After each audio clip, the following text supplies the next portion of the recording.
ఈ 2025 సంవత్సరంలో మనం ఎన్నో తప్పులు చేశామా చేయలేదా? వీటన్నిటి కొరకు నీకు శిక్ష పడాలా పడకూడదా? పడాలి. కానీ దేవుడు పన్నవట్ల. ఎందుకంటే దేవుడు నేను ఎంతో ఏం చేస్తున్నాడమ్మా? ప్రేమిస్తున్నాడు. కాబట్టి పిల్లలు, దేవుడు నీ మీద శిక్ష వేసుకోక దినదినము ఆయన బాధపడుతున్నాడు, దుఃఖపడుతున్నాడు, వేదన చెందుతున్నాడు. ఎందుకంటే నీ జీవితం మారాలి, నీ ప్రవర్తన మారాలి, నీ ఆలోచన మారాలి. నువ్వు మారితే నీకు రావాల్సిన శిక్ష నుంచి పరిపూర్ణంగా నువ్వు సేవ్ చేయబడతావు, నువ్వు సంరక్షించబడతావు. నువ్వు ప్రతిసారి పాపం చేస్తున్నావు, పాపం నీ మూలంగా ఆయన బాధపడుతున్నాడు. మరి ఆయన బాధపడుద్దామా, ఆయన సంతోషపడుద్దామా? మరి ఈ 2025 సంవత్సరము ఆఖరి వారంలో ఉన్నాము. కాబట్టి ఈ వారం నుంచైనా మన జీవితం ఏమవ్వాలి? పూర్తిగా మారాలా, కొంచెం కొంచెంగా మారాలా?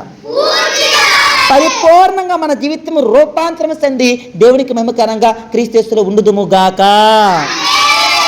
గట్టిగా ఆమేన్.